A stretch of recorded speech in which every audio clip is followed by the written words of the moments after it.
semanal, né? Então, toda quarta-feira, às 17 horas, a gente faz esse encontro aqui, um pouco mais curto, máximo 1h30, que as reuniões tinham duração de 3 horas.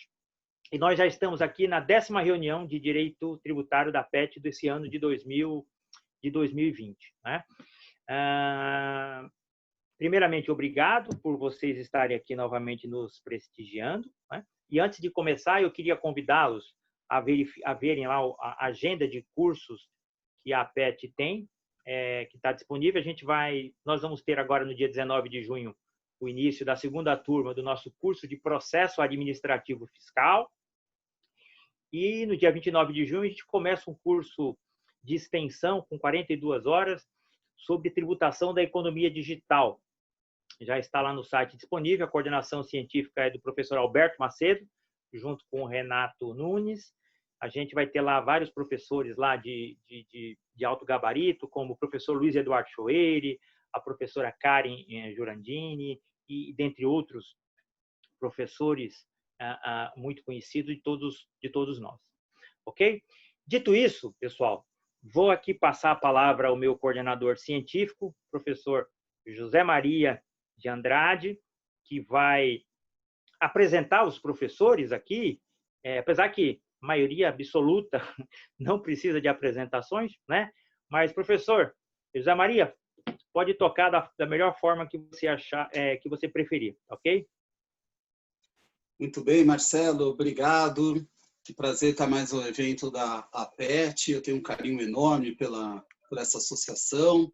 O Marcelo tem sido aí um grande batalhador do direito tributário brasileiro e tem colocado aí tanto material interessante nesse nosso tempo aí de pandemia, né? Então, parabenizo o seu trabalho, viu, Marcelo? E agradeço o espaço. Gostaria de saudar todas as colegas e os colegas que estão nos acompanhando e saudar os meus colegas que aceitaram o convite de participar desse evento, né? Vou apresentar brevemente cada um. Otávio Henrique Martins Porte, presidente da JUF, da Associação dos Juízes Federais de São Paulo, também é doutor pela PUC em Direito Tributário, escreveu sobre precedentes em matéria tributária e foi um dos iniciadores dessa ideia de falar sobre litígio, a perspectiva aí do contencioso relacionado à pandemia, né? Meu amigo Leonardo Alvim, da Procuradoria-Geral da Fazenda Nacional, também mestre em Direito Tributário, um grande estudioso de metodologia.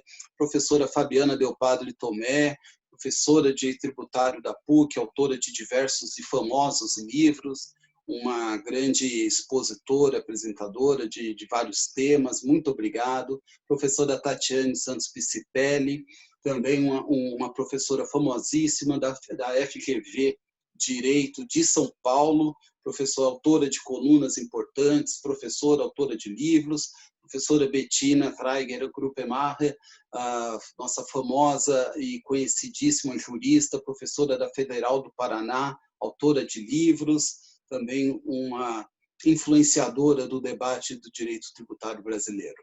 Obrigado a todos, a todas que aceitaram o nosso convite.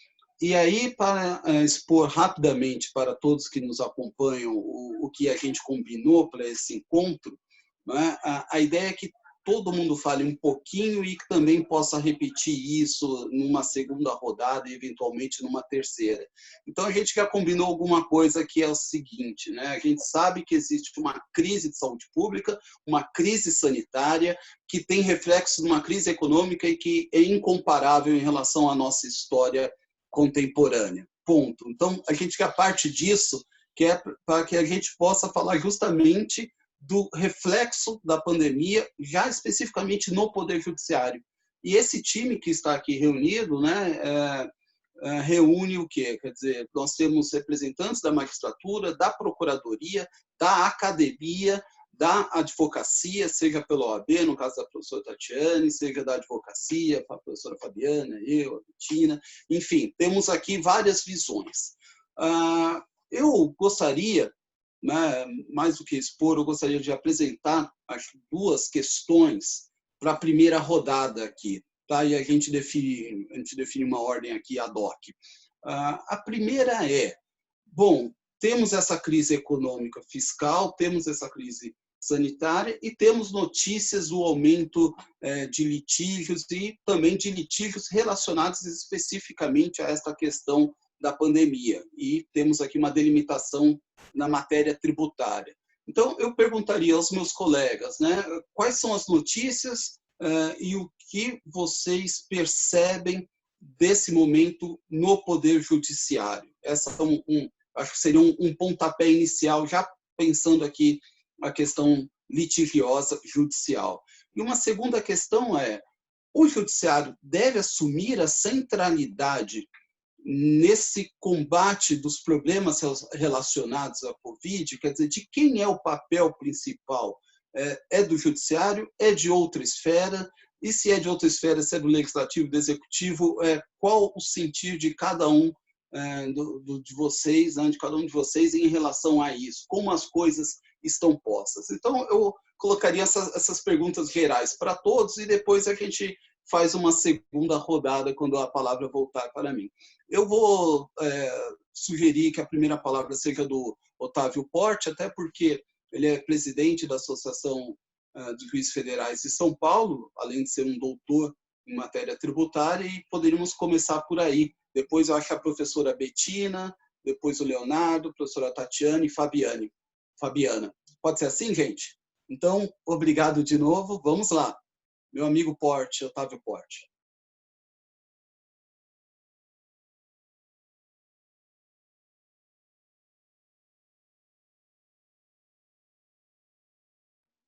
Seu microfone ainda está desligado, Otávio. Agora vai. Pronto.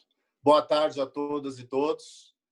Queria primeiramente agradecer ao convite feito pelo meu amigo Zé Maria, amigo de longa data, colega de turma da graduação, e que tive a honra também de tê-lo na banca do meu doutorado, em que escrevi sobre precedentes em matéria tributária, processos repetitivos em matéria tributária e abordando principalmente a questão dos precedentes. Agradecer rapidamente ao Marcelo, que nos proporciona essa oportunidade, cumprimentar o Dr. Leonardo, doutora Betina, doutora Fabiana e doutora Tatiane.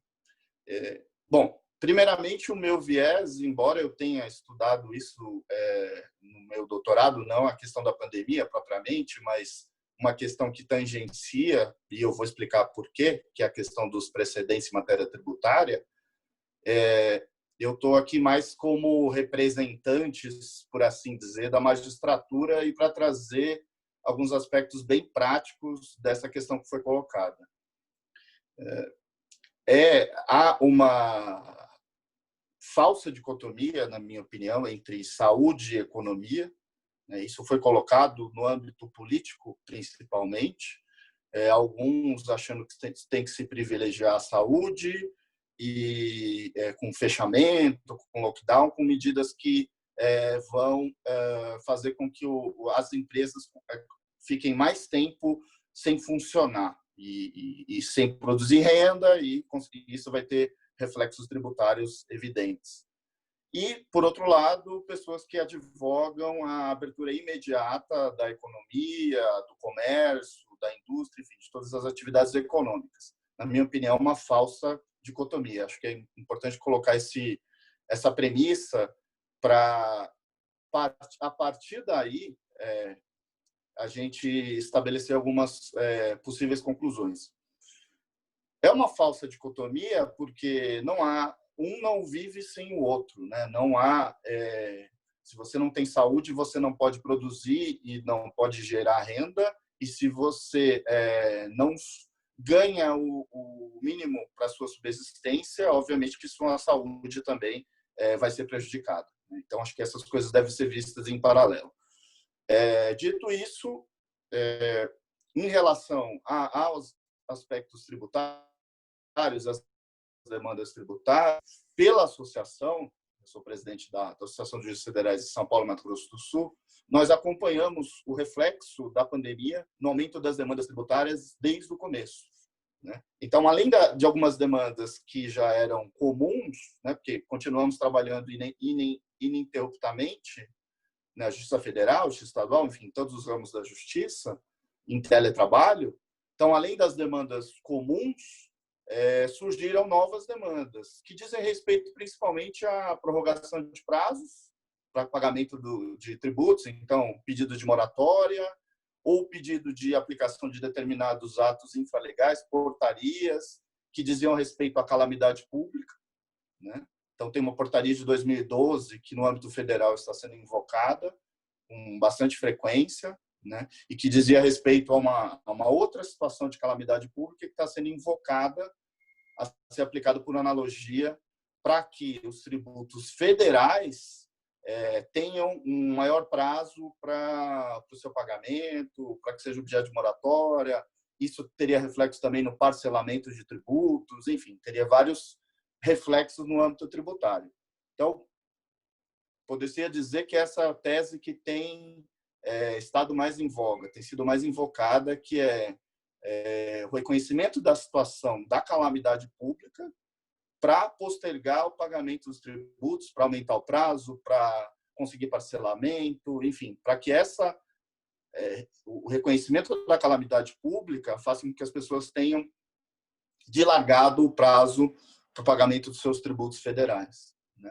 Houve esse reconhecimento pela própria administração pública em relação, por exemplo, a contribuições previdenciárias, PIS e COFINS, mas não houve em relação a todos os setores da economia, né? Houve em relação a determinados tributos que vão atingir determinados setores da economia. A minha visão, em um primeiro momento, é que a atribuição para se aferir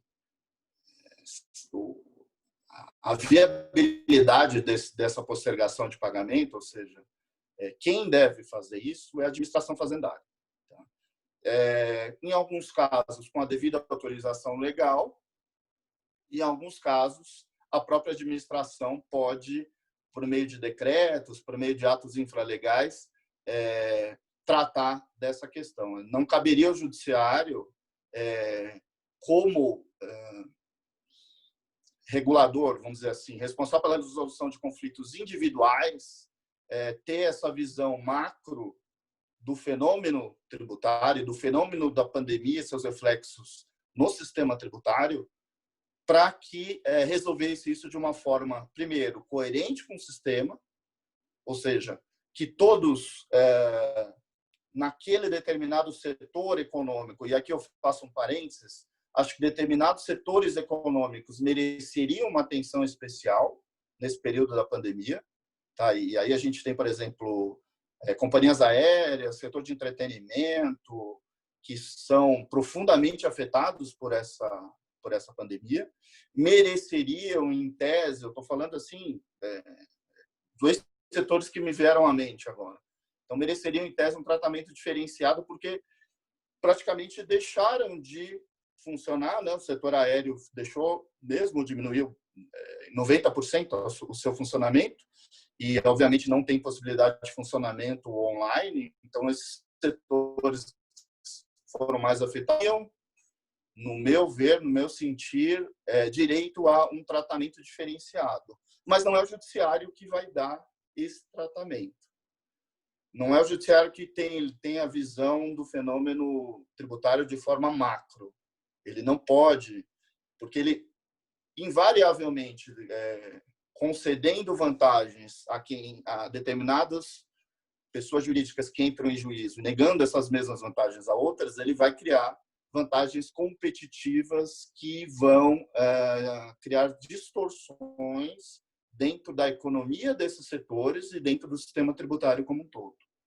Então, a minha primeira visão, e aí eu trouxe aqui diversos exemplos de causas e teses, que acho que nesse primeiro momento a gente não vai entrar, que estão sendo invocadas no Judiciário Federal, é que não caberia ao Judiciário fazer essa análise e conceder vantagens a uns e que certamente trariam prejuízos a outros agentes econômicos do mesmo setor ou de setores diferentes. Acho que isso criaria distorções, né, e iria contra a coerência das decisões judiciais e da manutenção do próprio sistema tributário, que é essencial, é um valor essencial que deve ser também preservado pelo judiciário, enfim, por todos os agentes do sistema de justiça. Então, não obstante possa reconhecer que, em alguns casos, essas decisões judiciais sejam necessárias, eu acho que não se pode generalizar. Não se pode indiscriminadamente, embora eu reconheça o caráter emergencial da pandemia e os prejuízos econômicos que essas empresas estão sofrendo, eu acho que não cabe ao judiciário de forma a criar distorções, conceder esses benefícios, principalmente no que se refere à postergação do pagamento de tributos. Caberia à administração tributária fazer essas distinções. Muito bem, a palavra agora, acho que foi a professora Bettina, né, que eu falei, eu fiz uma lista, uma ordem meio ad hoc. Muito bem, seu microfone ainda está desligado, Bettina. Obrigado. Perfeito, está ótimo. Então, inicialmente, eu gostaria de agradecer a oportunidade, é uma satisfação estar ao lado de todos vocês, colegas queridos, ilustres, enfim. Essa pandemia está tendo esse lado bom de intensificar essas relações virtuais, né? Alvin, hoje nós vamos brigar aqui, estou brincando, a gente sempre dá uma brigadinha.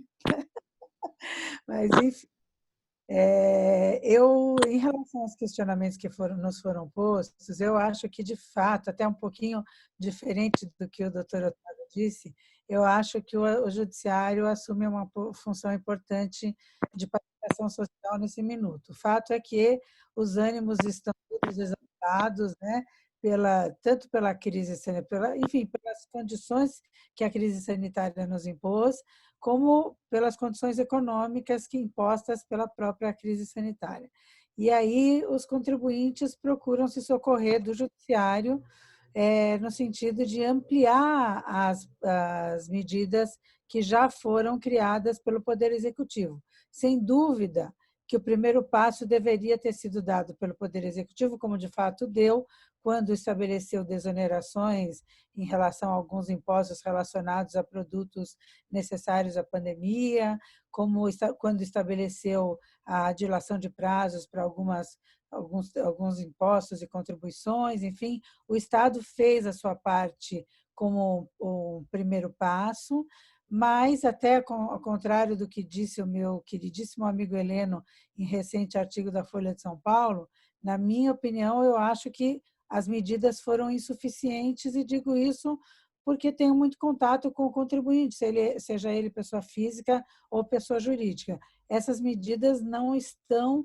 impedindo um agravamento da crise econômica. Então, o que aconteceu? Os contribuintes se dirigiram ao judiciário para pedir, então, um incremento nessas medidas. E várias ações, eu sinto que logo que nós começamos com esse isolamento social, até no escritório, vamos assim dizer, nós tivemos uma intensificação das demandas, com o desespero dos clientes querendo resolver os problemas, e aí com ajuizamento de medidas no sentido de substituição de depósito por seguro-garantia, de aumento da dilação de prazo, extensão do prazo inicialmente dado pelo governo, de suspensão das penhoras sobre faturamento, enfim, todas as situações que poderiam aumentar o caixa das empresas, gerar um fluxo de caixa maior, além daquelas trabalhistas que já operaram esse resultado, né? Então, eu realmente acho que o papel do judiciário é fundamental, porque o recado do Poder Executivo é que ele foi até onde podia. A resposta do contribuinte é que até onde ele podia não foi suficiente para resolver o pior da crise econômica, vamos assim dizer, né? Então, o papel do judiciário é bastante importante. O que, na verdade, pessoalmente eu observei foi uma postura do judiciário reticente a essas demandas. O Leonardo levou todas aí, e os amigos dele. Então, realmente, o judiciário entendeu que o problema do Estado, o recado, vamos assim dizer, que a gente compreende nas decisões, eu acho que as decisões são um pouco consequencialistas, invocando questões de arrecadação e de despesas originadas pela própria Covid, pela pandemia. Então, eu acho que, de fato, eu achei insuficiente a resposta do judiciário em relação a essas demandas, porque o que foi bom é que ela foi linear e não gerou um tratamento antisonômico, ou seja, ninguém consegue levantar nenhum depósito e substituir por seguro-garantia, ninguém consegue dilação de prazo, ninguém. E a justificativa do Estado é que as despesas necessárias para fazer frente à crise sanitária não autorizariam a concessão dos pedidos que foram direcionados ao judiciário. Então, acho que o papel do judiciário é muito importante, mas não se e acho que é o mais imediato. Aí já fazendo um link com o segundo questionamento, né? O judiciário deveria assumir a vanguarda dessas demandas, né?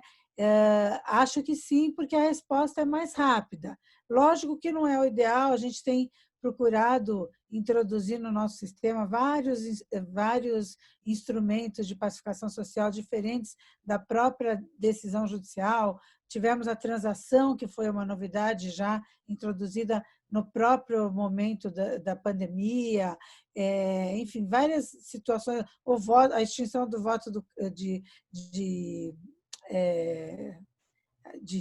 CARF, agora me falta, de qualidade do CARF, me faltou a palavra.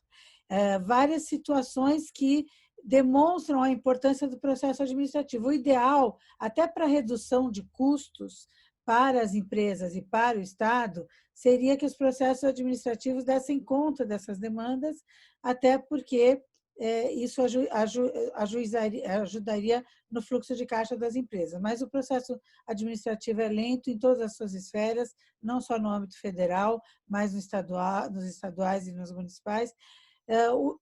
Penso que, para aliviar, vamos assim dizer, a carga do judiciário, o ideal também seria que a gente intensificasse essas transações que agora são um fato, né? E que a Procuradoria, de fato, suspendesse a cobrança, como anunciou que faria, de alguns tributos. Isso diminuiria a necessidade de atuação do Poder Judiciário frente a essas situações. Mas como essas medidas todas estão, vamos assim dizer, ainda muito acanhadas, eu acho que, de fato, o Judiciário tem um papel muito importante e penso que, já que muitas vezes as decisões têm esse viés consequencialista, que deveriam encarar um pouquinho as consequências da crise também para o contribuinte. Só para dar um exemplo, já estou vendo que já está terminando o meu tempo, mas essas substituições de depósito por seguro-garantia, a justificativa generalizada das decisões é que o dinheiro está sendo usado pelo Estado e que, portanto, não poderia ser levantado pelo contribuinte. Essa utilização é provisória, o dinheiro não é do Estado ainda, e o seguro-garantia é um instrumento eficiente para assegurar ao fisco que, em caso de sucumbir na demanda, ele poderia ter os seus interesses resguardados.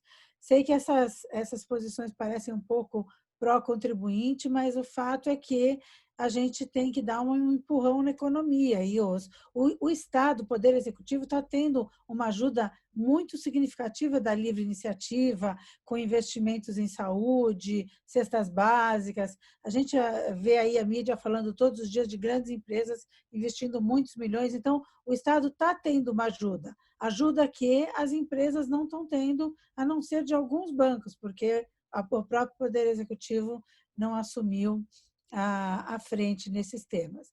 Então, eu acho que em termos, para que eu não saia do meu prazo, aquele que vocês nos atribuíram, em termos dos 2 primeiros questionamentos, seriam essas as ponderações que eu teria a fazer. Obrigada. Obrigado, professora. Agora eu vou passar a palavra para o Leonardo Alvim para a réplica. Não, brincadeira. Para suas considerações, meu amigo.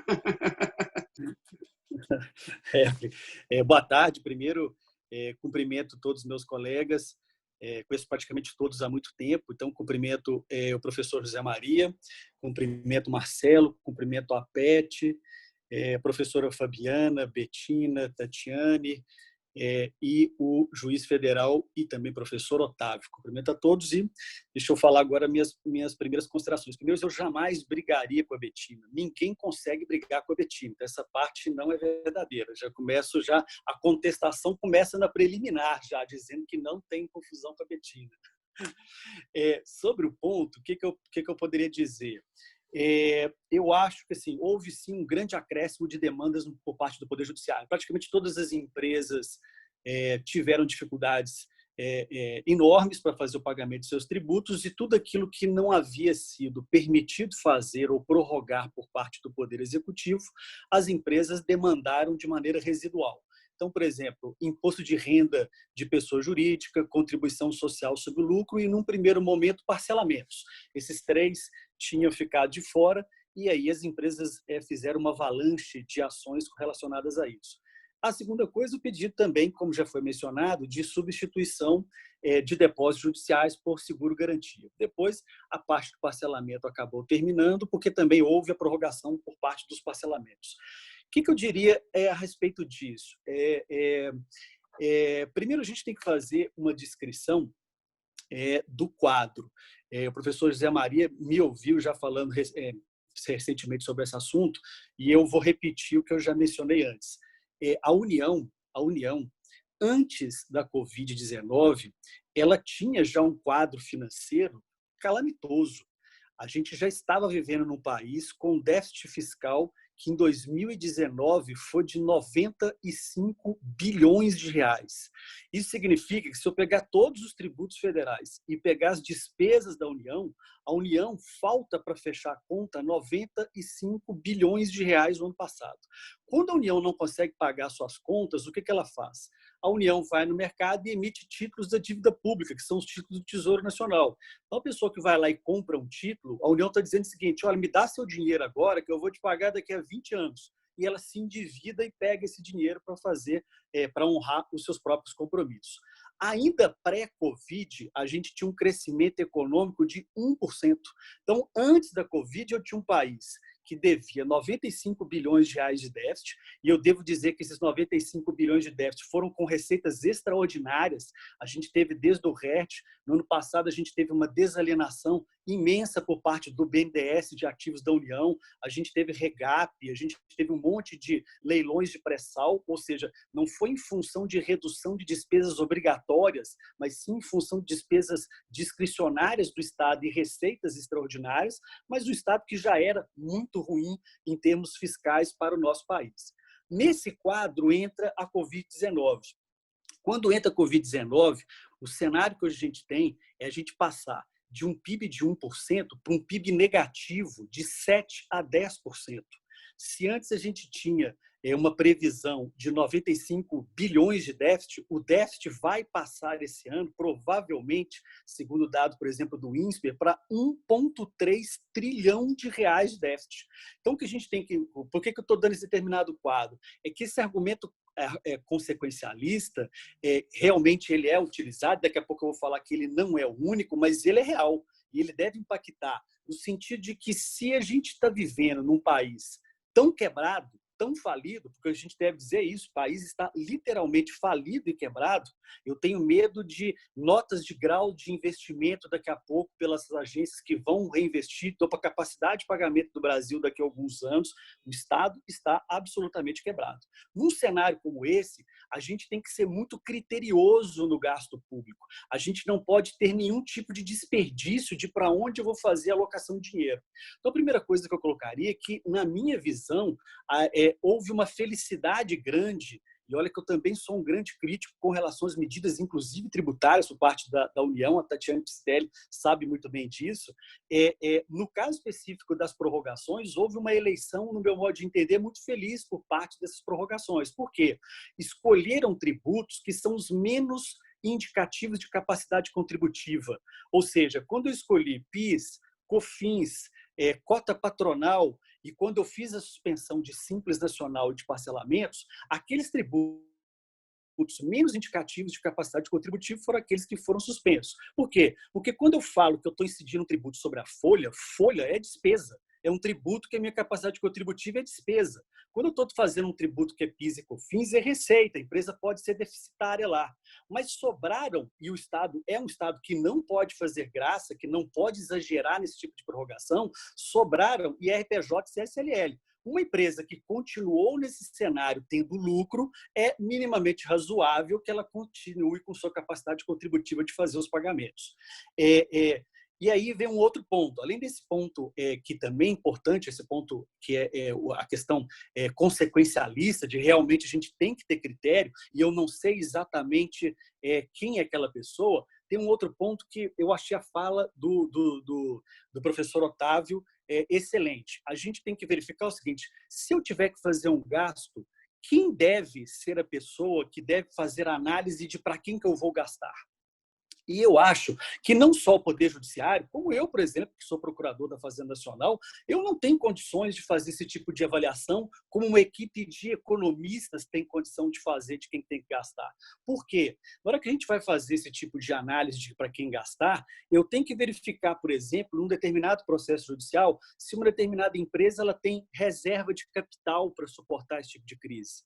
Numa liminar, você tem condição de verificar se ela tem reserva de capital? Eu tenho que verificar se essa empresa ela tem ativos para suportar esse determinado tipo de pagamento, porque a União está se endividando para fazer o pagamento. Então, é normal que todo mundo se empobreça e que também as empresas elas vendam ativos. Isso é razoável. Vender ativo está dentro do script do que essa empresa pode fazer.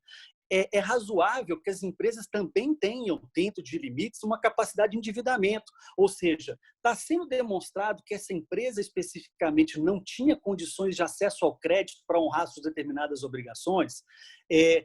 Enfim, é uma série de nuances extremamente complexas, profundas e individuais que devem ser feitas para você verificar uma capacidade de pagamento de uma determinada empresa.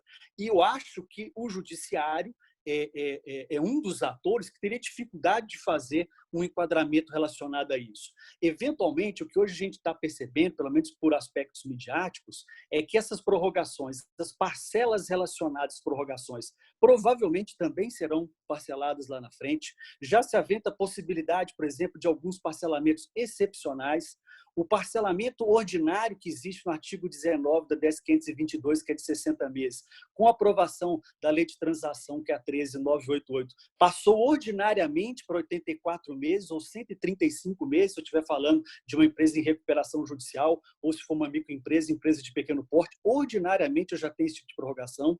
Se eu tiver empresas que mesmo assim não tiverem, depois disso tudo, conseguido pagar, é possível hoje, pela Lei 13.988, que a empresa faça uma proposta individual de transação. E nessa proposta individual de transação, vai ser verificado se essa empresa tem capacidade de recuperação dos créditos, verificando, por exemplo, a escrituração contábil fiscal, que é a ECF, verificando a nota fiscal eletrônica, verificando a PDCOM, a DIPJ, a DCTF, ou a declaração de imposto de renda de pessoa física, e verificando, por exemplo, se essa empresa, dentro de 5 anos, tem capacidade de pagar todos os seus tributos dentro do período de 5 anos. Se ela não tiver essa capacidade, o crédito dela vai ser incluído como um crédito de difícil recuperação, e aí você vai poder fazer, inclusive, descontos em juros, em multa, em encargos legais, até 50% desse valor de débito. O que eu quero dizer é que os atores executivos, e aí ator executivo eu não digo os juristas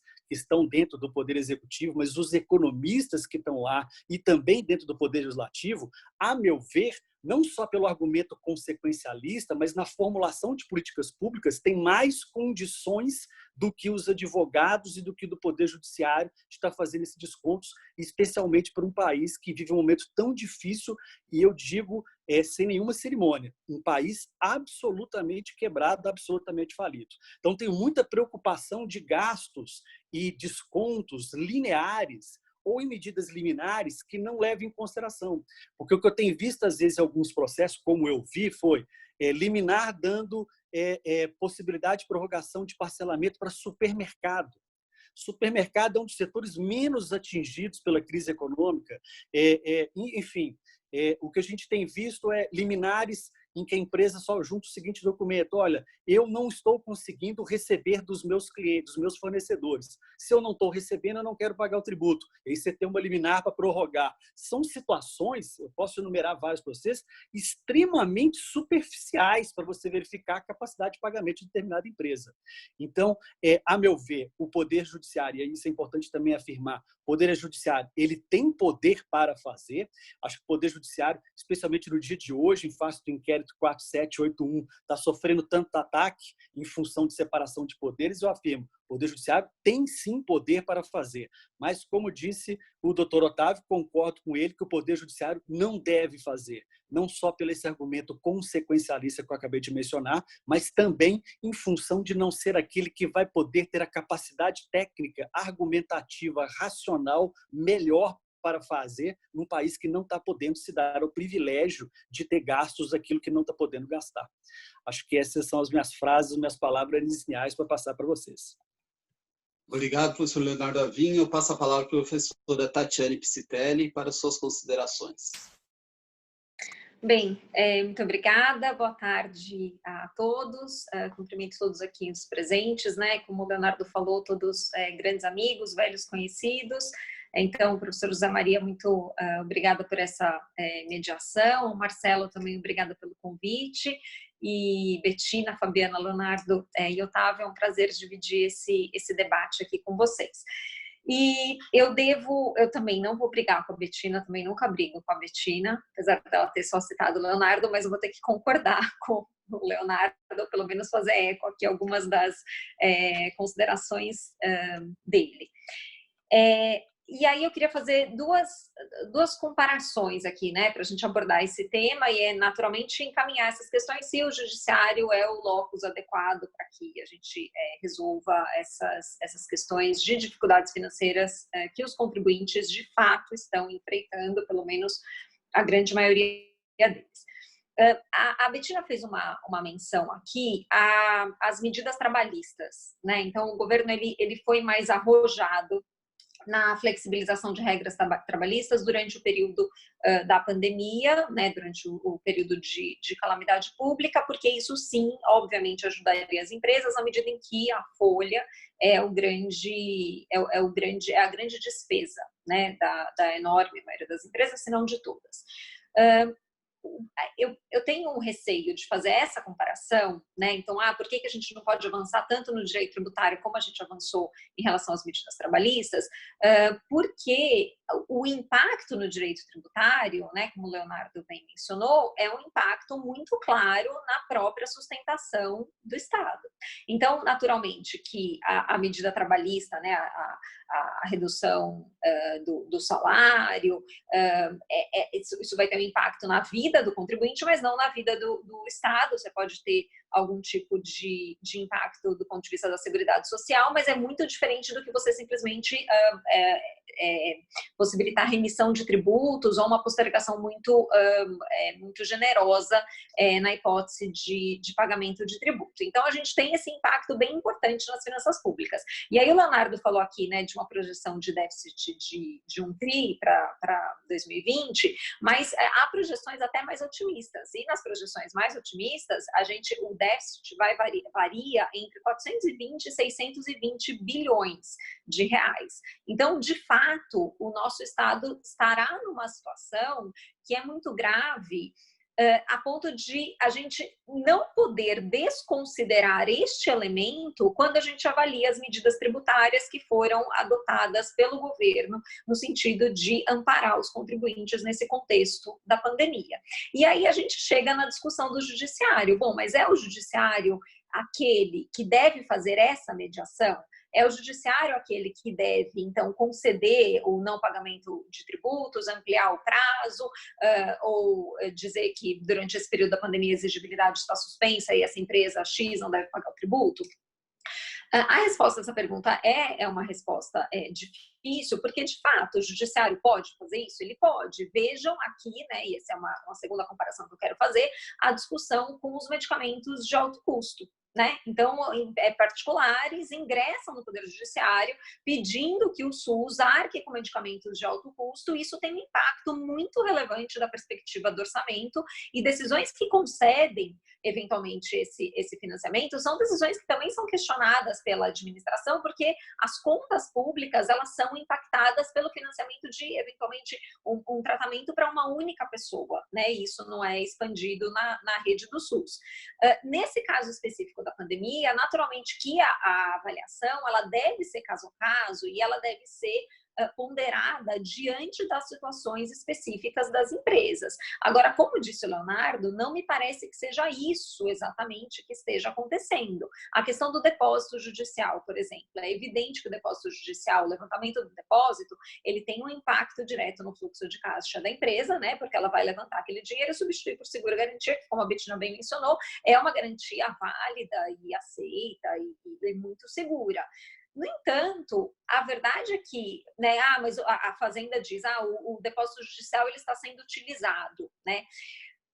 Ele deveria estar sendo utilizado? Não, né? Idealmente ele não deveria estar sendo utilizado, mas a verdade é que tem uma lei que possibilita que os recursos do depósito judicial sejam transferidos para o Caixa do Tesouro. E essa lei, ela é aplicada, inclusive em âmbito estadual, né? A gente tem uma lei complementar também nesse sentido, que vale para os estados, que, enfim, isso deu uma discussão gigantesca em 2017, se não me falha a memória, nos decretos de calamidade financeira, vocês devem lembrar, que muitos estados, como o Rio Grande do Sul, por exemplo, ele não conseguiu cumprir com o levantamento de depósitos depois de ações que foram, né, que o particular, até não era nem necessariamente ação tributária, o particular tinha vencido, queria levantar o recurso depositado e não conseguia levantar porque o Estado não tinha dinheiro para pagar. Então, o Estado, genericamente falando, ele usa, sim, esse recurso. O ideal seria que ele usasse? Seria, mas nós não estamos num cenário ideal, seja porque a gente está num contexto de uma pandemia, ou seja porque a gente está enfrentando déficit primário desde pelo menos 2015, né? Então, 2015 a gente começa, se não me falha a memória, começa com, por conta da crise econômica, começa em 2014, depois vem a crise financeira, e a gente está enfrentando esse déficit, então o Estado não tem muita escolha. Naturalmente que a gente poderia pensar em formas de melhorar as finanças públicas, sim, mas esse não é o momento adequado, considerando todas as despesas que o Estado deve realizar por conta da pandemia, e por isso eu acho que, de fato, as decisões quanto ao não pagamento de tributos, quanto à postergação no recolhimento de tributos, elas devem, sim, considerar esse cenário, e deve haver uma certa parcimônia nesse aspecto. E aí eu queria fazer uma última consideração, porque isso apareceu na fala de quase todos, com exceção, acho que talvez do Otávio, que é em relação aos argumentos consequencialistas, né? Então as decisões, elas são consequencialistas, portanto, seria uma oportunidade, então, de usar o consequencialismo a favor dos contribuintes. É importante dizer que o Supremo Tribunal Federal, ele tem reiteradamente rechaçado a importância do argumento financeiro na tomada de decisões tributárias. As últimas decisões, o PIS/COFINS importação, mesmo ICMS na base do PIS e da COFINS, são decisões que não consideraram a relevância do impacto econômico daquela decisão nas contas públicas. Então, o uso desse tipo de argumento, ainda que eu, Tatiane, particularmente, por razões teóricas específicas que não cabe aqui dizer, mas eu entendo que esse é um argumento jurídico, ele não é um argumento econômico. Mas o Supremo ele não tem se utilizado desses argumentos para fazer valer a constitucionalidade de um determinado tributo que a Fazenda queira recolher. Então, eu tenho dúvidas se faria sentido agora, né, que os contribuintes necessitam também dessa receita, se faria sentido agora a gente dizer, não, então vamos considerar esses argumentos consequencialistas, esses mesmos que eu próprio contribuinte, digo que eles não devem ser aplicados no contexto de uma decisão judicial. Então, me parece que também não seria adequado a gente cogitar desse paralelismo, porque esse mesmo tipo de argumento não tem sido utilizado, ou pelo menos incorporado nas últimas decisões do Supremo, naquelas que modularam efeitos. Foram poucas as decisões que consideraram as consequências financeiras da decisão, ainda que isso apareça, de fato, na argumentação da Fazenda Pública. Então, para tentar responder e encerrar aqui a minha participação para não exceder o tempo, meu ponto é papel do judiciário fazer isso? Poderia ser papel do judiciário fazer essa mediação, mas deve o judiciário fazer isso? Eu concordo com o Leonardo, que eu acho que o judiciário não deve, porque a gente está num contexto muito específico, por conta da pandemia, mas também por conta de uma crise financeira que a gente já arrasta há muitos anos. E a verdade é que no Brasil a gente tem um grau tão grande de litigiosidade que era até esperado que isso acontecesse, né? Que no contexto da pandemia, imediatamente os contribuintes dissessem, bem, mas então eu não vou mais pagar tributo porque é isso, eu não estou recebendo. Outro dia eu vi uma demanda, uma discussão de uma concessionária de energia elétrica, dizendo que no contexto da pandemia não deveria recolher ICMS, porque afinal de contas os consumidores não estavam pagando as faturas de energia elétrica. É uma concessionária de energia elétrica, né, que está numa relação de tranquilidade com o Estado. Ela é longa-manos do Estado, como o STJ já decidiu. Né? Tanto que, nesse caso, o contribuinte pode até pedir restituição se o ICMS for recolhido a maior. Então, como que a concessionária vai dizer eu não vou recolher o ICMS nesse contexto? Então, eu acho que não são todos os casos, é evidente que há contribuintes que estão em situações difíceis, e aí esses casos têm que ser analisados individualmente, mas a gente precisa, eu acho que o judiciário tem que ter também essa visão de impor uma certa cidadania fiscal. Né? Não são todas as situações que devem levar ao não recolhimento ou à postergação do pagamento de tributos, considerando esse cenário financeiro que a gente enfrenta. Então, essas eram as minhas considerações iniciais. Eu vou encerrar para também não tomar o tempo dos demais e agradeço novamente o convite. Obrigado, professora. E agora vamos escutar a professora Fabiana Del Padre Tomé. Boa tarde a todos. Primeiramente, eu quero agradecer também ao professor Marcelo e ao José Maria pelo convite para participar desta reunião. A PET sempre trazendo, e principalmente agora na pandemia, trazendo muitas discussões para que nós possamos refletir e discutir. E o exemplo, claro, está aqui nesse debate, que nós temos advogados, procurador da Fazenda, juiz, todos trocando civilizadamente ideias a respeito deste mesmo assunto. Então, eu também não quero brigar com ninguém, né? Quero dizer que eu gostei muito das considerações de todos, do Otávio, Leonardo, Betina, Tatiane, queridos amigos, que é um prazer reencontrar aqui virtualmente, e que, escutando e refletindo sobre todas essas ponderações aqui colocadas, me veio à mente que nós talvez não estejamos divergindo assim tão completamente. Porque todos nós estamos falando que precisamos examinar, cada qual com suas particularidades aí nas ponderações, obviamente, mas que nós precisamos examinar cada caso concreto, cada situação, né? Porque o que me parece é que logo no início da pandemia, do isolamento social, em que ficou todo mundo muito desesperado, muito apavorado com essa insegurança que está por vir. Não que hoje estejamos mais calmos, né? Mas parece que vamos nos habituando e vivenciando cada dia essa situação. Logo nesse início, nós tivemos uma avalanche, uma verdadeira enxurrada de ações judiciais dos contribuintes, né? De um lado, o próprio poder público em relação a alguns tributos, principalmente esses que, como disse muito bem o Leonardo, não e são indicativos de capacidade contributiva propriamente, como parcelamentos, como a folha de salários, já foram sendo postergados os pagamentos de tributos. Mas, para além desses, em relação a outros, como IPTU, ICMS, nós passamos a ter uma avalanche de ações judiciais. E nessa avalanche de ações judiciais, nós tivemos uma avalanche de decisões judiciais. E logo no início, digamos que houve um pêndulo, se nós pudéssemos comparar com o pêndulo foi pela concessão de liminares. Houve, então, uma concessão, eu diria até desenfreada dessas liminares, sem levar em consideração as particularidades do contribuinte em si. Eu confesso que uma das liminares que eu li fazia referência a uma enfermeira na Itália que, diante daquela situação de calamidade pública, se suicidou.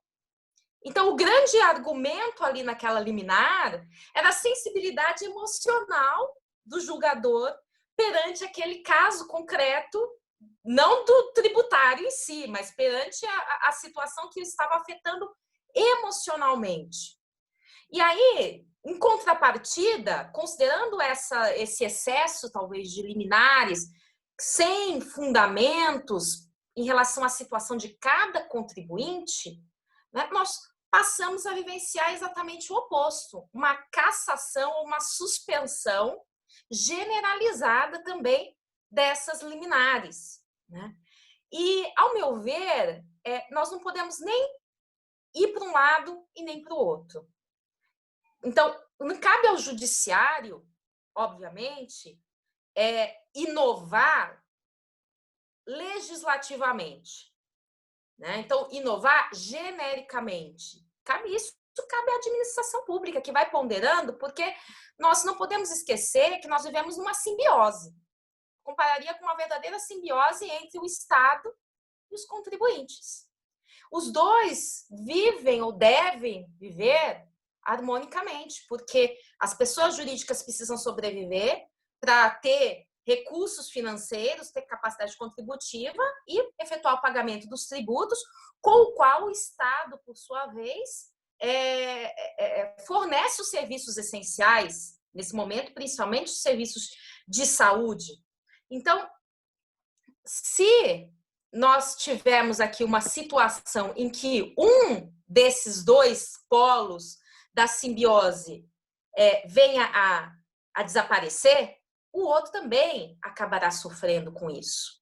Então, a minha proposta, ou a minha ideia em relação a esta temática é de que é preciso sim examinar cada caso concreto. Embora o judiciário ele não tenha, né, não deva adotar medidas que sejam substitutivas do legislador, digamos assim, é preciso que examine a situação de cada contribuinte, né? Por mais que, como disse o Leonardo, no momento de avaliar a concessão de uma liminar ou não, ele não tem uma análise exaustiva da situação.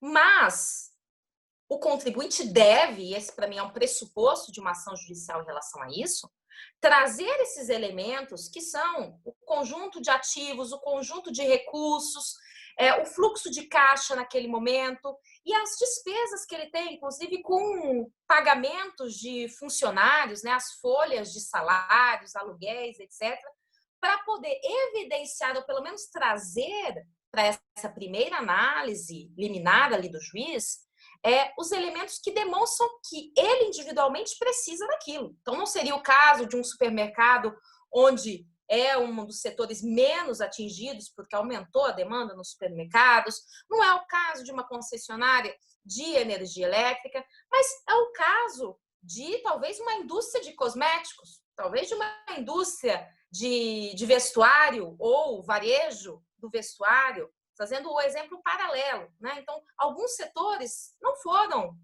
atingidos ou foram menos atingidos. Outros setores foram muito atingidos, né? E mesmo dentro desses setores muito atingidos, nós temos aqueles que têm, sim, uma grande rede, uma grande cadeia nacional, tem recursos, tem ativos para dar conta. Os outros que são pequenos contribuintes talvez não deem conta disso, né? Então, essa análise individualizada, ela é importante, embora não exaustiva, e parece que ela já pode ser feita mediante esses documentos, mediante esses dados. E é claro que aí uma liminar que tenha sido à primeira vista concedida com base nesses documentos, diante de uma argumentação contrária, pode ser cassada, pode ser sim revogada. Então, acho que nós precisamos, em todos esses âmbitos, desse cotejo, sim, específico, sim, caso a caso, considerando os dados da situação concreta. E já finalizando, para dar oportunidade de uma nova rodada, de um novo debate, me parece que isso se aplica principalmente em relação aos depósitos judiciais, a substituição desses depósitos judiciais por seguro-garantia, e nas execuções fiscais também, seja a substituição desses depósitos também por seguro-garantia ou fiança bancária, né? Por mais que, né, a Fazenda Pública normalmente fale que tem uma ordem, por exemplo, na penhora, em que o dinheiro é precedente e assim por diante, mas é uma ordem que tem uma razão de ser fora desse contexto que nós estamos vivenciando. Então, se o débito está garantido devidamente, por exemplo, por um seguro-garantia, que inclusive garante até 30% a mais do que o valor ali colocado, né? Então, ele está garantido, está cumprida a sua finalidade. Né? Então, são elementos, sem me estender mais para que nós possamos discutir, são elementos que eu acho que precisam ser ponderados caso a caso. Porque nessa situação excepcional que nós estamos passando, tanto o Estado precisa de recursos como o contribuinte. Então, o judiciário, claro, ele é chamado para resolver esse conflito entre esses dois polos. E para resolver esse conflito, acho que precisa ponderar essa necessidade de cada um desses elementos nessas situações, para que nós possamos efetivamente ter uma cooperação a fim de conseguirmos superar esse momento para que todos sobrevivam, contribuintes e poder público. São essas as considerações iniciais.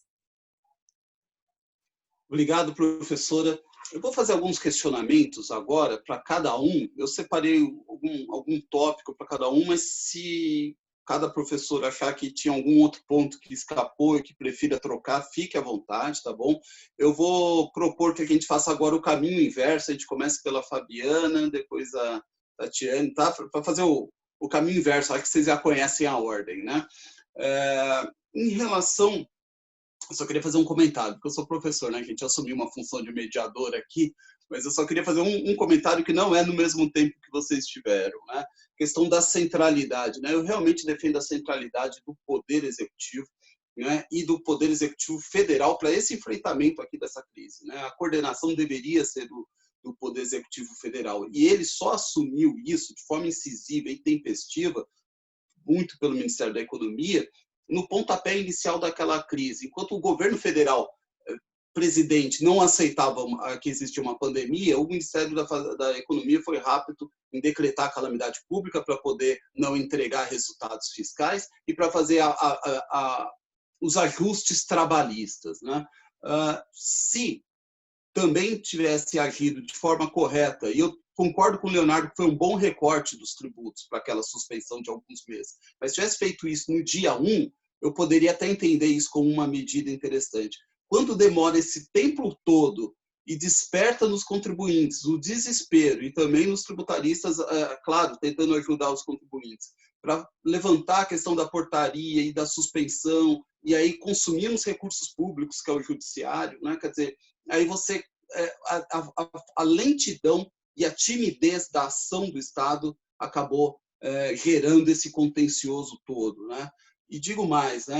Se o Estado acho que não pode abrir mão de todos os seus recursos tributários, né? Quer dizer, é difícil conceder desconto que não seja mera suspensão, por outro lado, deveria agir naquilo que é efeito temporal, né, de alguns tributos, e vários já têm dito aqui, inclusive no âmbito da PET, né, quer dizer, limitação, trava dos 30%, créditos acumulados. Isso é um jogo no tempo, quer dizer, o Estado abre mão agora de um recurso, mas que ele estava jogando com um recurso que não era dele. mas, sobretudo, algo que eu tenho defendido, rever todas essas CIDs, essas contribuições para o tempo da pandemia, ou seja, só para no tempo da pandemia, rever quais são aquelas que estão só servindo de instrumento fiscal, ou de desvinculação de receita, ou de mero resultado fiscal. Dou aqui como exemplo a da Condecine, saiu um estudo recente agora, e todas essas CIDs são sobrepreço. Essas CIDs são meros tributos sobre o consumo, apesar de não serem na sua essência, né? Você tem uma conta telefônica de celular onde você paga a prestadora paga uma contribuição de intervenção, está na sua tarifa, ponto, no seu preço. Perfeito. Agora vamos lá, algumas questões que eu separei para cada um, né? Eu não vou falar na ordem aqui, porque a Fabiana foi o último, mas a professora Tatiana, por exemplo, falou dos argumentos consequencialistas. Eu achei interessante isso, né? Se ela puder falar um pouco mais. Eu vou fazer só um comentário, né? Talvez ela concorde ou não. A gente tem que separar o que é argumento consequencialista, muito ali opter dictum, né? Quer dizer, aquela entrada, olha, a crise nunca se viu antes, ou como diria um artista, ou um poeta, etc., daquilo que é a razão do decidir. Né? Quer dizer, alguém pode ser preso ou não em segunda instância por causa do Código de Processo Penal e o artigo 5º, ou por causa do sentir do povo. Né? Então, a parte dispositiva da ratio decidendi, ou o que são argumentos mais, que eu às vezes chamo de chantilly. Enfim, estou falando de teoria da argumentação, a professora Tatiana é super craque nisso, então, se ela quiser ir por esse lado, seria interessante ouvi-la. A professora Bettina falou das garantias processuais, né? Esses depósitos judiciais antes ficavam a serviço do tempo. Dinheiro é tempo, né? Tempo é dinheiro. E ficavam à disposição do banco, fazer o que quiser com aquilo, né? Ganhar em cima daquele dinheiro do contribuinte. O Estado depois percebeu isso no final da década de 90 e usa esses recursos, né? Nós vivemos um momento fiscal, econômico, onde o dinheiro precisa circular. Ou ele tem que estar na mão do mercado, ou ele tem que estar com o Estado, para o Estado jogar para o mercado. Esse é o receituário anticíclico de combate à crise, né? Professor Bettina, quer dizer, voltando para essa questão das garantias, né? Não seria o momento justamente desse valor poder ser substituído por instrumentos idôneos, como de seguro-garantia, que inclusive impulsiona o mercado financeiro e traz esses recursos também para as empresas que estão atuando? Quer dizer, a gente não precisaria rever, de fato, né, isso, e aí eu acho que o judiciário assume um pouco de centralidade, sim, né, porque há um certo grau de possibilidades de decisão judicial sobre garantias, né? Se pudesse explorar um pouco isso, seria interessante, né?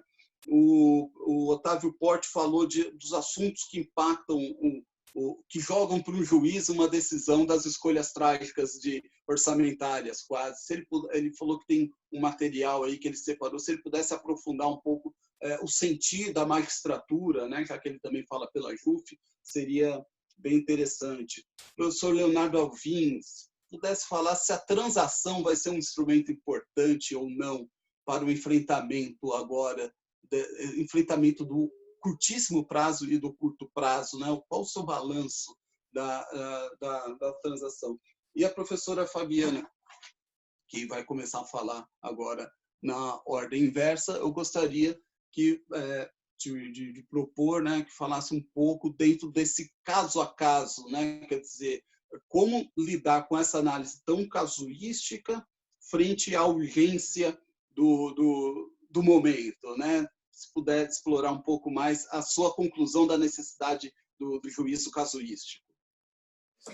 Excelente, eu estou ansiosa para conseguir aqui, para escutar as ponderações de todos sobre as questões que você, Zé Maria, colocou muito bem. Desculpa, viu, professora? Desculpa. Só que a gente tem um desafio também da escassez do tempo, tá? Que é o 18h30 e 13h30. Quantos minutinhos são, então, para falar aqui? Eu acho que cada um vai ter que falar 5. Vocês foram ótimos, viu, nos primeiros 8 minutos. Eu contei o de todo mundo aqui. Mas acho que a gente vai ter que resumir agora para 5. Vai ser um direto ao ponto. Vamos lá, vamos lá.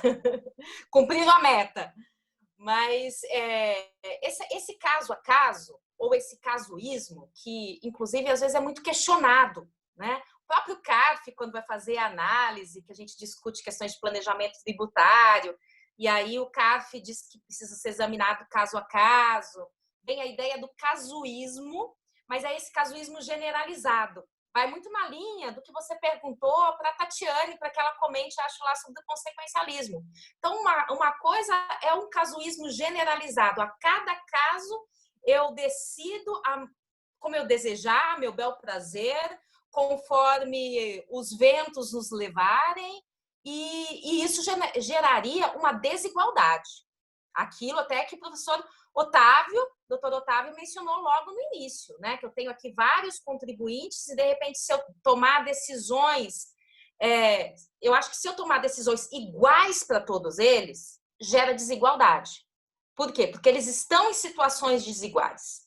Então, é aí que vem a análise caso a caso. Tratar desigualmente os desiguais na medida das suas desigualdades.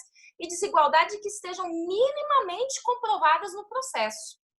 Então, daí a nossa ideia de que não se trata simplesmente de um casuísmo generalizado, em que o julgador possa se basear em seus valores intrasubjetivos, apesar de sempre ter um quê de subjetividade em toda análise, em toda apreciação, mas que demande ali uma fundamentação, uma justificativa com base nos dados que o contribuinte que está ingressando com a medida judicial proporcione. Então, cabe ao contribuinte demonstrar documentalmente e explicando também, porque não basta trazer para o julgador um monte de documentos, que ele extraia desses documentos aqueles dados que são essenciais, demonstrando o seu ativo, demonstrando o seu fluxo de caixa, demonstrando as suas despesas fixas, que são essenciais, com aluguel, com folha de pagamento, com fornecedor, e demonstrando os dispêndios com os tributos, inclusive demonstrando eventual inadimplência, não no caso da concessionária, obviamente, mas inadimplências recorrentes que afetam esse fluxo de caixa neste exato momento. Então, acho que a partir desses dados concretos, que cada um dos contribuintes levem e que demonstrem essa inviabilidade, que eles, naquela situação específica, não vão conseguir arcar com os recursos, né? Então, diante dessa situação, e isso inclusive também para a questão do levantamento eventualmente de depósito judicial, de substituição, de penhora, de faturamento por outras modalidades, fiança bancária, seguro-garantia e assim por diante. Acho que em todas essas situações, essa análise do caso a caso significa análise matemática, que não é puramente econômica, né? Quer dizer, é um econômico, mas é um econômico, ao meu ver, juridicizado pelo fato de que nós temos aí esses outros elementos que dão esse suporte, que é a própria capacidade contributiva.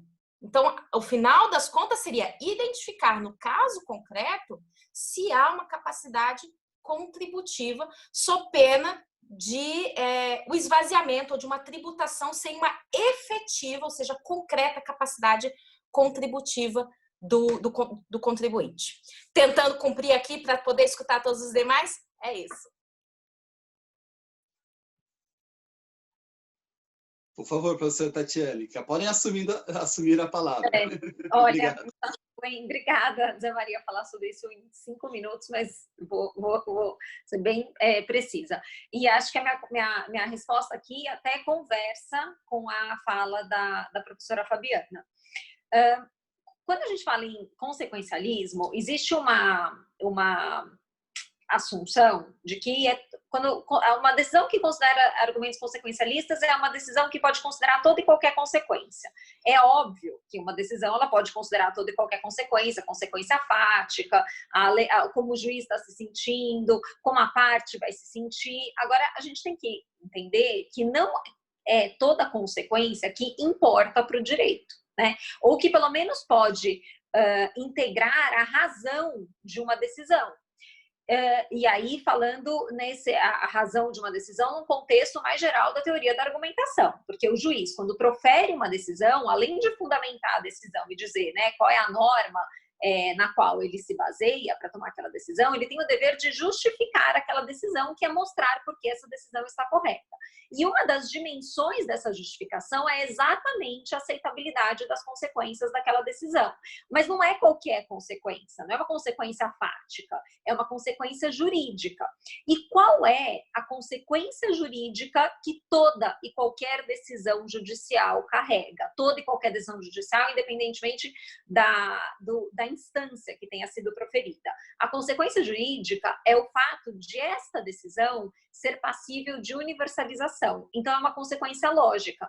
Toda decisão judicial deve ser passível de universalização por um critério de justiça formal, né? Por isso minha fala conversa aqui com a da Fabiana. Então, eu dou uma decisão dizendo essa empresa não vai pagar o tributo. Em tese, essa decisão, o efeito dela, a consequência dela é ser passível de ser universalizada para todos os outros casos em que as circunstâncias fáticas sejam semelhantes e que os argumentos jurídicos em jogo sejam semelhantes.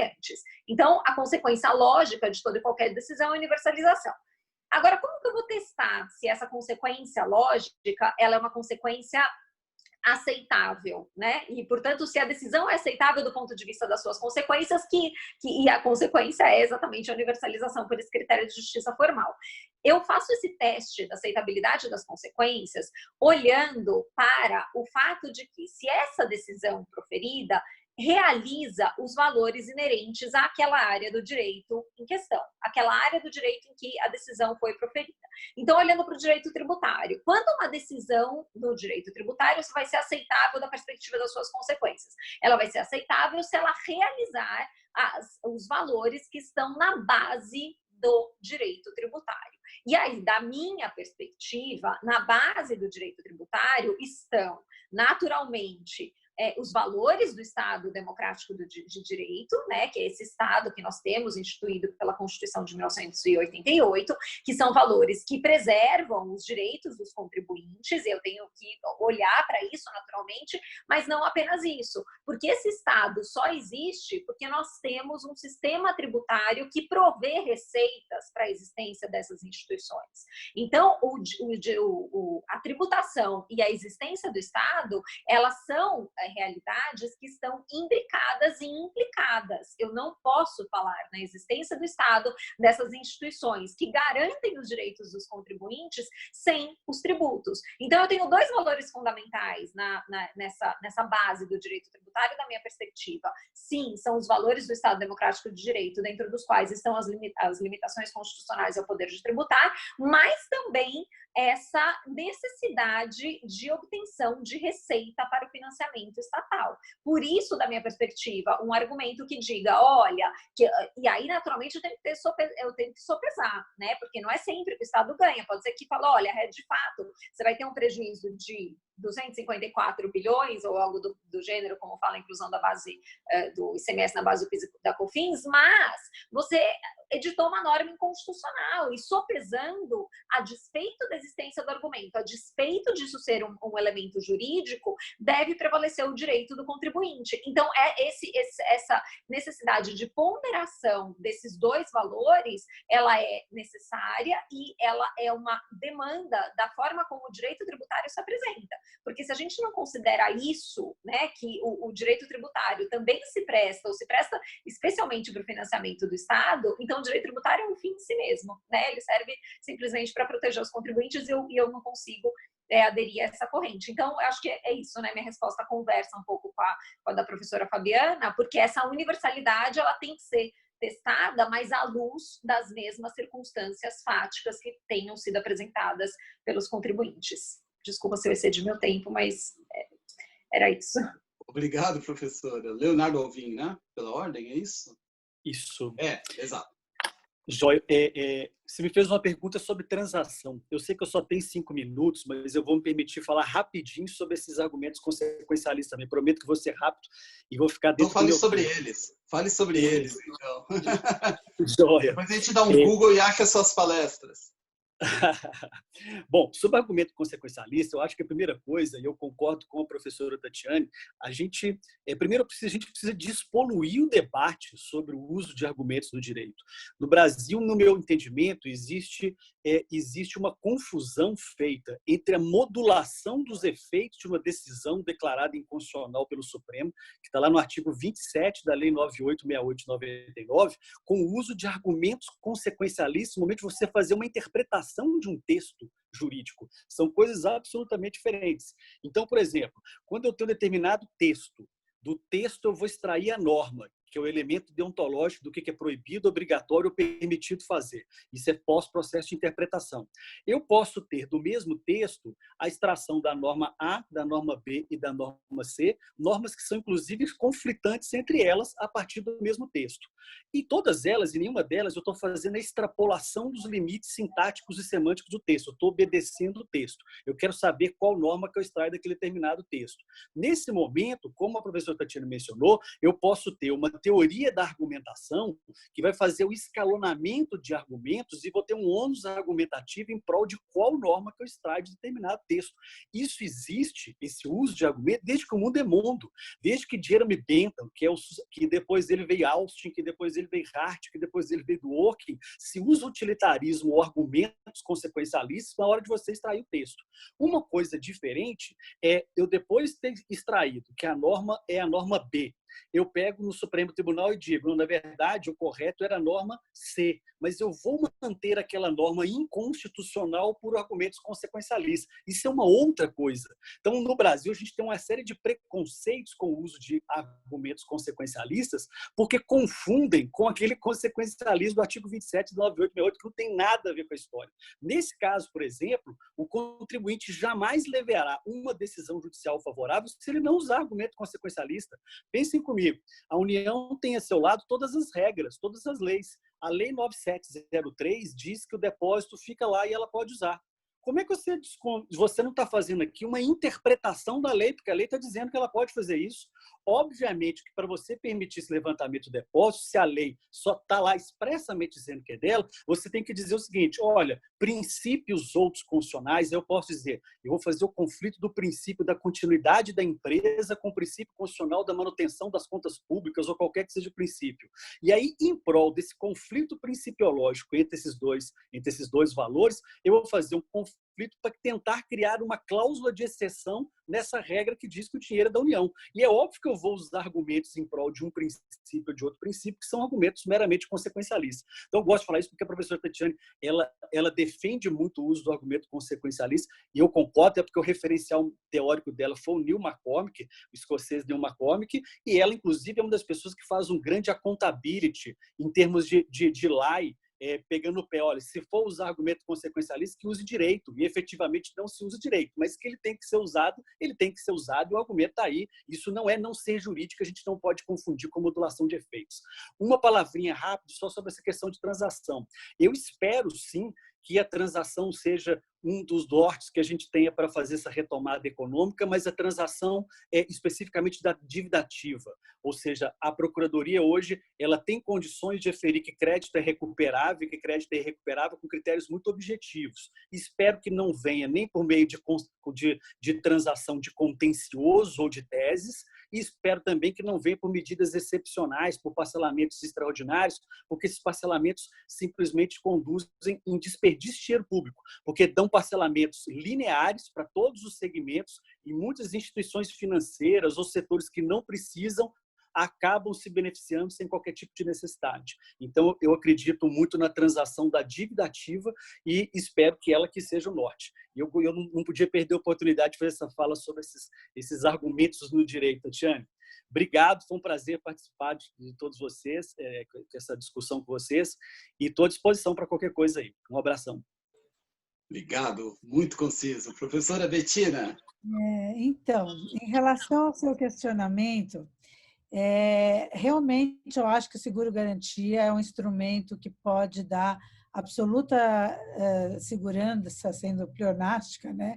Assim como a fiança bancária, enfim, no sentido de que o Estado vai receber aquilo que faz jus e assim decidir a justiça mesmo. Então, Entendo que eram valores que não poderiam ficar estagnados nas contas dos bancos, porque eles acabavam trabalhando com isso, mas nós podemos, no momento de calamidade pública, no momento de crise, pensar que esses recursos assegurados por um instrumento como seguro-garantia, que garante plenamente a percepção desses recursos pelo Estado, poderiam ficar, então, na mão dos particulares, feita esse julgamento, que eu estou de acordo com a Tatiane aqui, com a Fabiana, principalmente, essa análise individualizada mediante a prova, nós estamos aqui com a rainha da prova, né?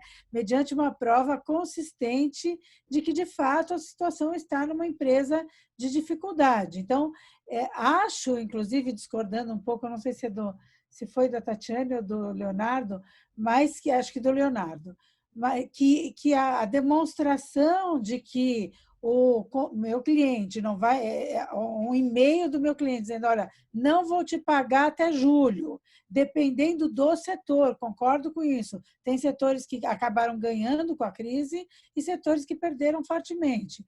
Então, dependendo do setor e das provas produzidas, acho que, de fato, o judiciário deveria flexibilizar, ter flexibilizado, porque agora já não flexibilizou mais, né?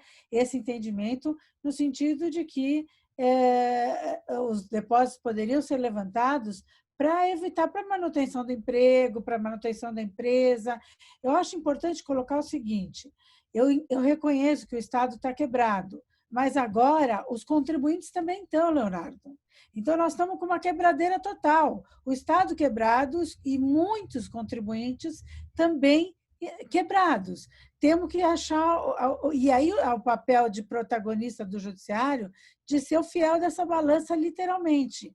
Ou seja, como que eu vou tentar ajudar a resolver esse problema? O importante é o seguinte, se o Estado está quebrado, ele tem que pensar na sustentabilidade das riquezas tributáveis. Não adianta, porque ele está quebrado, eu impedir as empresas de ter um fluxo de caixa e quebrar com elas, porque lá na frente, quando acabar a crise sanitária, eu não vou ter quem tributar. As empresas não vão estar aí para serem tributadas, principalmente as pequenas, embora as grandes também estejam passando por dificuldade. Então, o que é importante diante de uma insuficiência de caixa, tanto por parte do contribuinte como por parte da administração fazendária, é a redução de custos. Então, não é só pensar em não vou definir nada, porque eu estou quebrada, eu não quero saber qual é a condição individual de cada um, não dá. Eu entendo que está todo mundo quebrado, o Estado está quebrado, o contribuinte está quebrado, e aí um tem que fazer corte de despesa e o outro também. Aqui, eu vou aproveitar os meus minutos, tem uma pergunta do José Cristóvão, em que ele fala, não seria possível readequar essas despesas, readequar o salário do funcionalismo público? Eu me sinto muito confortável de falar, porque eu sou funcionária pública federal, sou professora da Universidade Pública Federal, e penso que seria justo que nós, servidores públicos, tivéssemos o mesmo tratamento que tem os da iniciativa privada, uma redução de 25% do salário com carga horária que a gente sabe que está reduzida, por exemplo, entendeu? Eu ia gostar? Não ia gostar, mas o fato é que é um momento de solidariedade, né? Solidariedade por parte do Estado, solidariedade por parte do contribuinte, do judiciário, enfim. Então, e de todos aqueles atores envolvidos nessas crises sanitárias sanitária e econômica. Acho que a providência da substituição do seguro-garantia, dos depósitos por seguro-garantia, a depender efetivamente da comprovação de que, de fato, a empresa está numa situação difícil, seria uma providência muito salutar.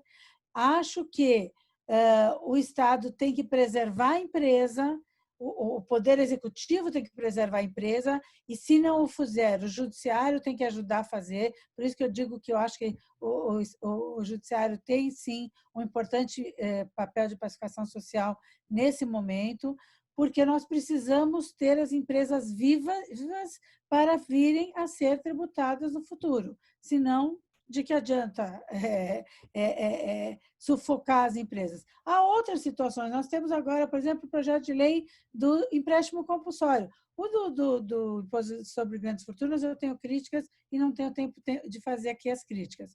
Mas o empréstimo compulsório, quem sabe, fosse uma solução para resolver esse problema de caixa do Estado. Enfim, essas são as minhas considerações no tempo que me foi atribuído. Muito obrigada. Obrigado, professora Bettina. Então, doutor Otávio Porte, suas considerações finais. Eu já vou passar a palavra depois para o Marcelo. Obrigado a todos, viu?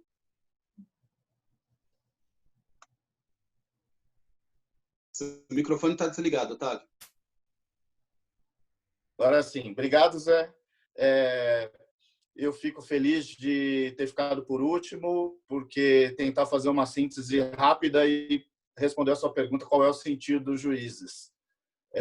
Os juízes trabalham com o consequencialismo, não há como negar e ignorar.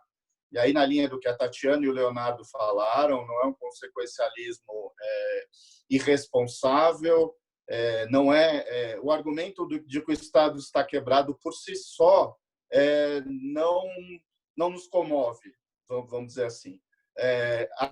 Mas há que se considerar, e aí, na linha do que a Fabiana falou, e aí eu cumprimento especialmente a Fabiana, porque foi muito feliz na sua fala, e eu estou de acordo com tudo que ela falou, de que há uma simbiose entre Estado e contribuinte. Tá? Então, o sentido dos juízes é preservar essa simbiose, não conceder liminares de forma indiscriminada para todos que vêm a juízo pedir essas decisões judiciais, mas levar em consideração, sim, as consequências econômicas dessa decisão, não numa linha etérea, porque a enfermeira da Itália teve algum problema, mas para aquela empresa específica. E aí vale, sim, o casuísmo. Vale que a empresa comprove, isso é essencial para a concessão daquela medida judicial, a situação específica dela em relação ao seu fluxo de caixa, em relação à sua própria sobrevivência, se ela for obrigada a pagar o tributo daquela forma que lhe é cobrada e que lhe é estipulada. Então, eu acho que aí a minha fala conversa mais com a fala da Fabiana e reitero que se tivéssemos advogados atuantes na seara tributária que tivessem essa visão específica de atentar para o caso concreto, para a peculiaridade da situação econômica da sua empresa, eu acho que isso facilitaria bastante o trabalho da magistratura. Então, o sentido dos juízes é não desconsiderar a sua responsabilidade, não dizer, eu acho que na minha primeira fala eu fui mais genérico, tá? Então, houve sim uma concessão de um número muito grande de liminares nesse primeiro momento, até porque ninguém sabia o tamanho do buraco em que a gente estava se metendo, o tamanho dessa crise econômica, né? E que ainda, na verdade, a gente não tem essa dimensão exata, mas que esse processo, como bem disse a Fabiana, foi pendular. Em um determinado momento se verificou, olha, se essa concessão for indiscriminada, e aí os tribunais tiveram muito essa visão, eu estou aqui com uma decisão do ministro Toffoli em relação a uma decisão determinando o não pagamento do ICMS por uma empresa construtora de São Paulo, em que ele fala isso. Não cabe ao Poder Judiciário decidir quem deve ou não deve pagar impostos, ou mesmo quais políticas públicas devem ser adotadas, substituindo seus gestores responsáveis pela condução dos destinos do Estado nesse momento. Então, primeiro, o sentido dos juízes é que a responsabilidade do Judiciário não é central em relação a essa crise, ele não tem a responsabilidade de resolver essa crise, mas ele, sim, quando acionado e diante de uma argumentação consistente, cabe a ele, sim, deferir a liminar, a medida judicial pleiteada, a substituição pelo seguro-garantia, enfim, todas as medidas que forem pleiteadas, mas sem perder o senso de que nós estamos dentro de um sistema tributário, que esse sistema tributário, você conceder vantagens a uns atores ou alguns agentes desse sistema e não conceder a outros pode causar grandes distorções, né? Mas é muito importante dizer que o sentido dos juízes continua sendo fazer a justiça no caso concreto, desde que essa justiça não signifique uma própria subversão de todo o sistema jurídico, e sim também com uma preocupação em relação ao consequencialismo e aos efeitos econômicos, tanto para o contribuinte quanto para o Estado, né? Então, acho que, resumindo, seria mais ou menos esse o sentido do juiz. Eu tenho aqui uma série de decisões, mas não vai dar tempo de falar, mas, em síntese, é mais ou menos isso. Agradecendo mais uma vez a oportunidade e aprendi muito hoje. Espero participar de outras lives e outras discussões também sobre isso. A palavra é sua, Marcelo. Ok, Zé, obrigado. Bom, chegamos no final. Eu estou muito satisfeito com essa nossa live. Professor José Maria, parabéns pela condução e pela forma. Você conseguiu fazer uma pergunta individual para cada palestrante. Isso só mostra o seu talento e a cultura jurídica que você tem. Você sabe que eu sou seu admirador já há muito tempo. Digo mesmo a todos os palestrantes, olha só, a gente tem aqui procuradores, tem um procurador, tem um juiz e advogados, né? É fantástica essa dialética, essa discussão, eu aprendi muito, inclusive eu vou depois rever essa live gravada, né, para ver os detalhes. Otávio, muitíssimo obrigado, a nossa entidade está à sua disposição. Minha querida professora Betina, que eu tenho grande admiração, professora Tatiana Piscitelli, também, grande jurista, professora da AGV, procurador e professor Leonardo Alvim, também já o conhecia, já vi algumas lives sua, sou também seu fã. Professora Fabiana, amiga de muitos anos, né? Conheço a professora Fabiana lá desde 99, lá quando ela era monitora no IBET, e eu era o aluno, né? Não obstante eu ter certeza que eu sou mais velho que ela. Muito obrigado para todos vocês. Obrigado a quem está nos acompanhando. Essa live vai ficar gravada lá no YouTube. Quem não conseguiu ver inteira poderá revê-la. Um abraço e até quarta-feira da semana que vem, que nós vamos ter aqui uma live especial, que é um projeto do professor Elenilson Cunha Pontes, com o Dr. Ives Gandra, uma live única com o professor Ives Gandra no programa de Grandes Encontros com Juristas. Um abraço a todos e boa noite. Tchau, tchau.